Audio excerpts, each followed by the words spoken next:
be here tonight. Thank you so much for coming. My name is Karinna, and I'm a speech and language pathologist from the Education Directorate. And tonight, I'm going to talk to you about talking.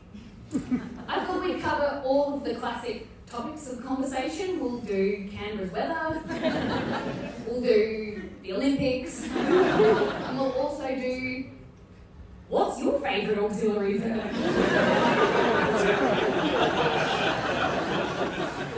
I have colleagues here tonight and they wish I was joking about it.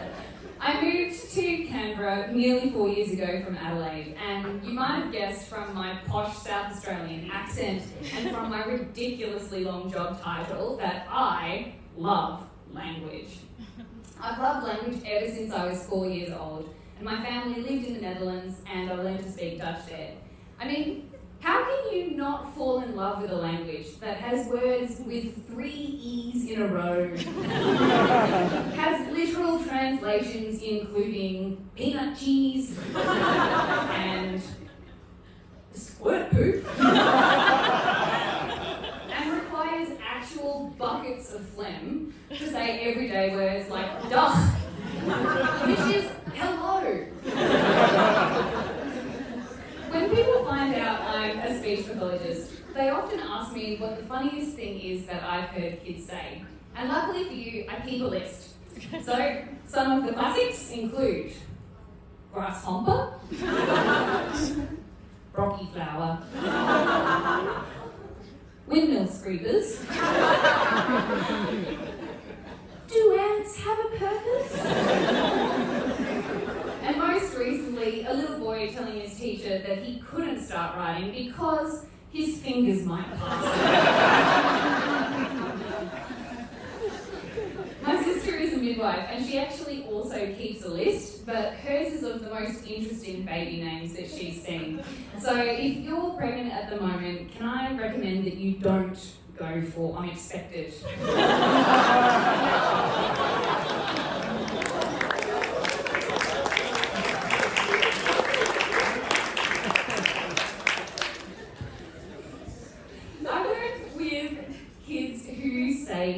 Quirky things. And I don't mean the things that kids say because they have no filter. Like the kid who asked me once, why are your legs hairy? I mean kids who say quirky things because they have a language disorder. And this means that they have a difficulty understanding and using their native language that is significantly below expected for their age, is likely to be lifelong and has a functional impact. So that could be on their social relationships and friendships, it could be on their performance at school, or as they get older in life, on their performance at work. Language disorders don't affect how you pronounce words, they affect your knowledge of vocab and grammar. So the kinds of things that kids who have language disorders say to me include, that means you can't make a time of me because you didn't do a time of you. And they need to return it where they come from, and they right spot, they go at the right time.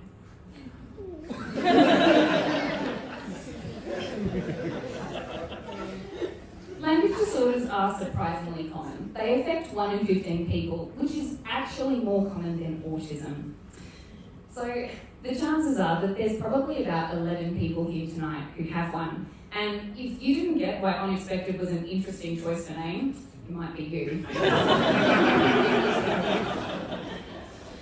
As you might imagine, difficulties with vocab and grammar affect your talking, listening, reading and writing. So school is hard for kids who have language disorders. My job in schools is to assess kids' language, to do therapy for them and to help teachers make the classroom more accessible for kids who have a language disorder. And I'm particularly interested in improving the accuracy of our language tests. When speech pathologists test language, we test it at 3 different levels: words, sentences, and discourse. At word level, we're looking at your knowledge of vocabulary, so do you know that that is called lightning and not cracks? And we also test your grammar in prefixes and suffixes, so do you say ran instead of saying runded? At sentences, we're looking at your ability to use the correct vocabulary and grammar to make a meaningful sentence. So something like this is not correct. If we put it there the floor, it will keep lost.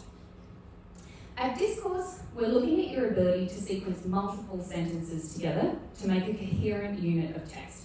So that could be having a conversation, telling what you did on the weekend, persuading your boss to give you a pay rise, or writing a science comedy presentation. When we test Discourse, we look at how kids relate one sentence to the ones that came before. For example, do you use the correct pronouns? And we also test whether or not you include all the components that you need for that particular kind of discourse. So for example, if you're telling a story, normally it would have characters, it would have a setting, it would have a problem to start the story, it would then have a sequence of actions and a conclusion. This little kiddo who has a language disorder has told me an incomplete story. This has a character, an action, and maybe a conclusion. And it goes, the monster was hiding in something. And then she opened. He ate her.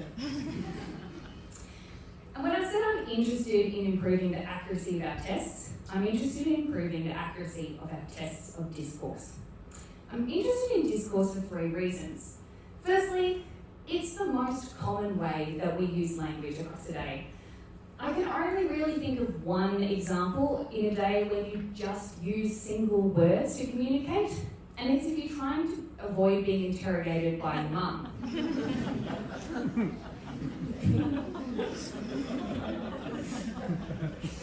The second reason I'm interested in discourse is not only is it the most common way that we use language, it's also the most complex. So it's a really useful way of testing language for older kids and for adults. But more selfishly, I'm interested in discourse because I think having more tests of discourse will give me more funny stories to tell people at parties, because my grammar jokes always fall flat.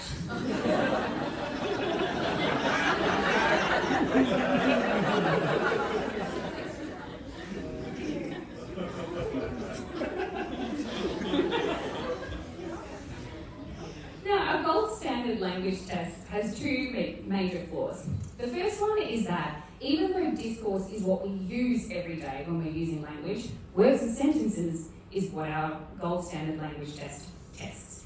And I'd say that trying to assess how you use language every day by only testing words and sentences is kind of like taste testing a butter chicken by licking all the raw ingredients one by one. It just doesn't give you the same result. The other problem with our gold standard test is that it only has norms for children who speak just Australian English, and we don't know how well we can use the results for kids who speak more than one language, which is a staggering 1/4 of Australians. So I'm going to propose to collect some additional data. We need good normative Australian data to tell us what normal Australian behaviour is, like going to Bali and buying a bintang singlet. Quality, average Australian behaviour. We already have tests of discourse. We just don't have robust Australian data, which means we can't use them to diagnose language disorders, and we can't use them to set therapy goals, which makes them about as useful as a fart in a colander.